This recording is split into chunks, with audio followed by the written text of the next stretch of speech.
Hello everyone, today we are reviewing the Daytona road course, the O'Reilly Auto Parts 253, and now let's get into the race review.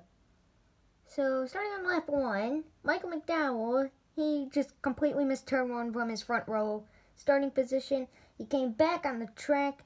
Kyle Busch eventually got damaged because of that, and everyone, absolutely everyone, was locking up their tires. And it was just a mess, but they eventually got it sorted out.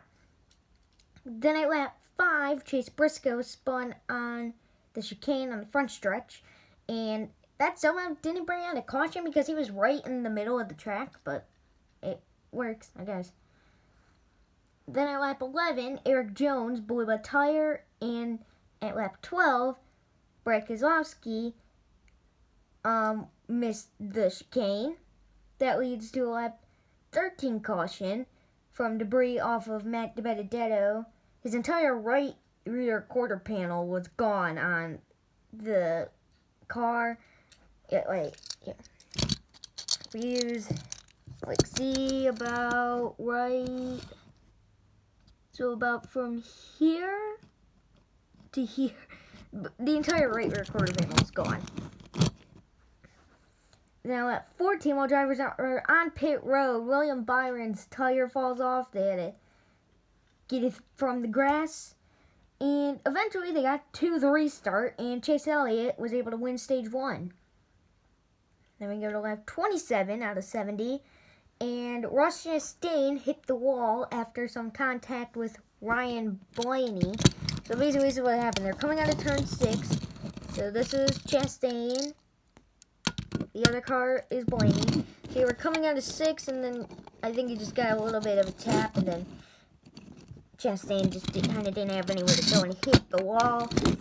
And that brought out a caution. And while they were on the caution, Tyler Reddick stopped on the front stretch. I don't know why. I don't know what happened, but he did.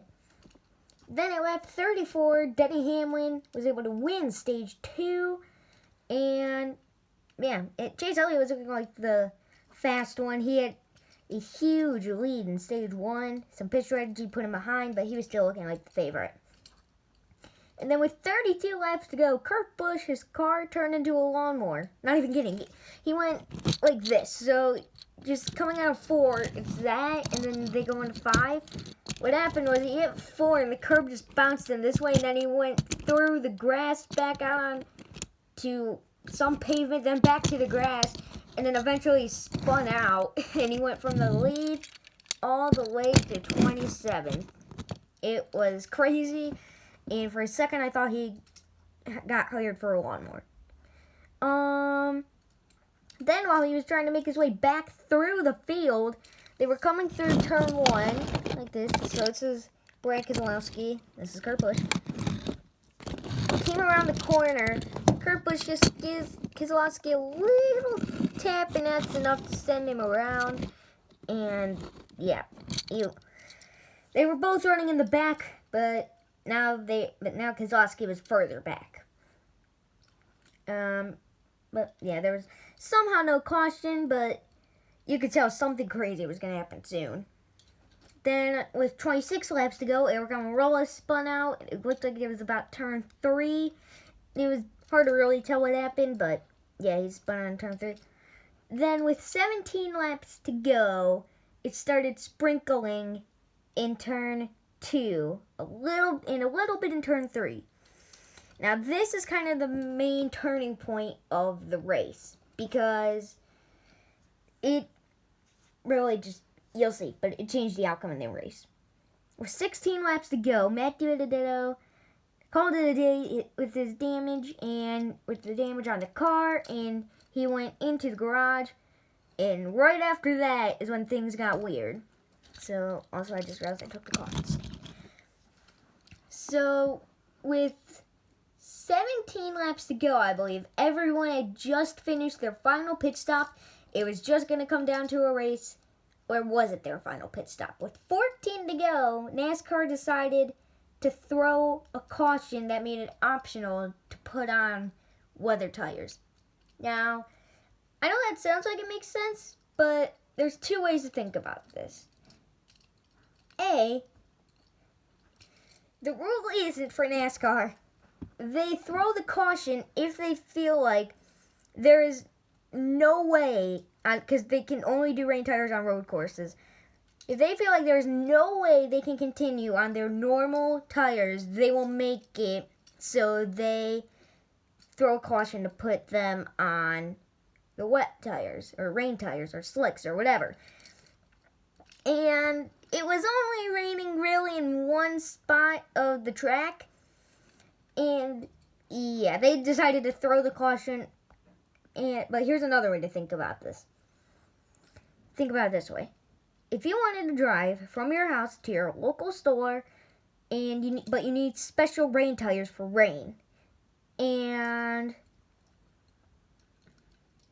but it was only raining in your driveway, would you put those tires on? Now that's basically. I know this sounds like I know this makes it sound like it was the crew chief's fault or the drivers or whoever made that decision, but basically I'm saying, what was NASCAR thinking? Because basically they were saying they would put on rain tires if it was only in their driveway and it was raining. Like, how does that make sense?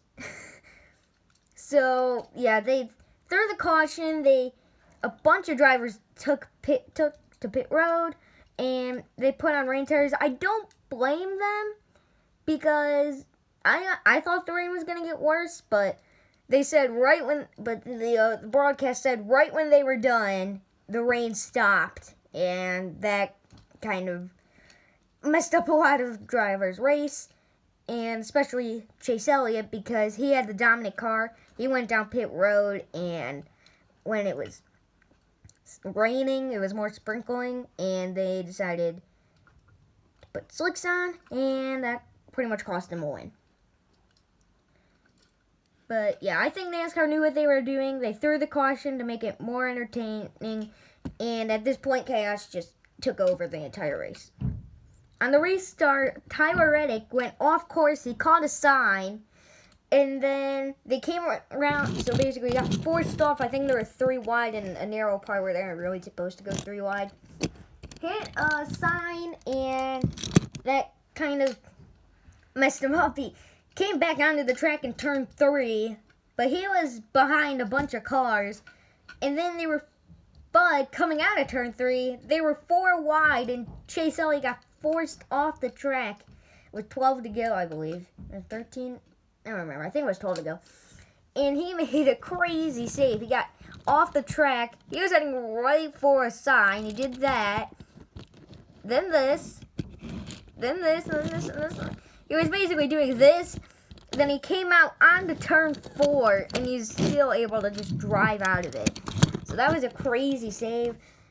And then, while that was happening, Tyler Reddick stopped in the infield, on the infield's infield, and the car had caught fire.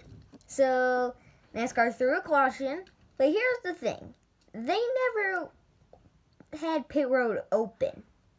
That's the strange thing, because they never opened pit road on the first lap, because there were a couple more cautions, I think. They never opened pit road on the first lap of caution, so they wouldn't give them a chance to pit then. And then the next lap, they would go on the restart.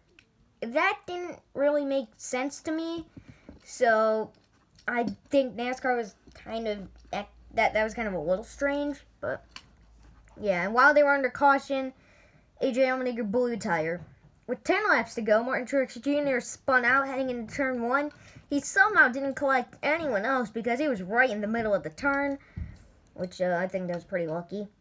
And with 8 to go, Kyle Larson was trying to make a pass to get to the second position on Kurt Busch, and he was trying to do it in turn 6. He came in, did a dive bomb, it failed, and he went into the tire barriers. That pretty much kind of ended his hopes. He ended up finishing 30th, I think, or somewhere around there. Then with 7 to go, Kyle Busch went 3 wide, and they all just went into the grass. I don't know what was happening, But it looked like Kyle Busch was just turning left all the way down, and then eventually, I think the bottom two drivers, because he was on the top, I think they both just hooked a right, and then he went up the track, practically spun out, and eventually he barely hit the wall, and that was kind of weird. And then with 6 to go, Chase Elliott spun out. We're not going to talk about that. As a Chase Elliott fan, we are not going to talk about that. Anyway, with 5 to go, Chase Briscoe's hood came up. It looked like there was some air getting underneath the hood, and then all of a sudden it just went from here to here. But luckily, Chase Briscoe could see through about here, so he was able to keep going and stay on the track. With 3 to go, Bubba Wallace missed a turn. I think it was turn 1, but it was hard to tell. It could have been he went wide in turn 6, but yeah, he had to turn the car around, and that pretty much ran a good spot for him.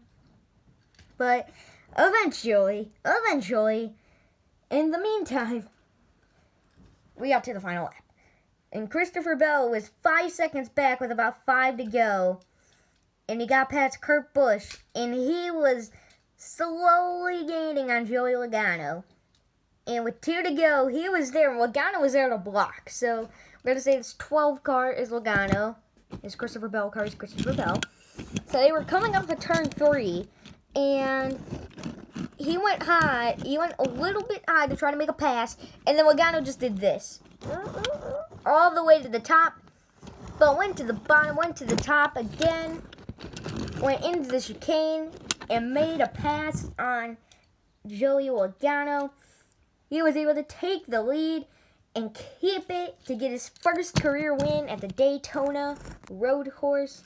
So, yeah, I mean, besides Chase Elliott and Martin Truex Jr., he's my backup driver to win. So, I'm decently okay with this, but still, I would have rather had Chase Elliott win. Did he deserve it? Probably. He was up in the top 2 most of the day. It looked like he was about the second fastest car. It looked like, besides maybe Truex, he was the only car that could challenge Chase Elliott. But I think Chase Elliott deserved it a little more, because if NASCAR didn't throw that rain caution, I think Chase Elliott would have just took the win. Anyway, let's look at the top. Let's look at some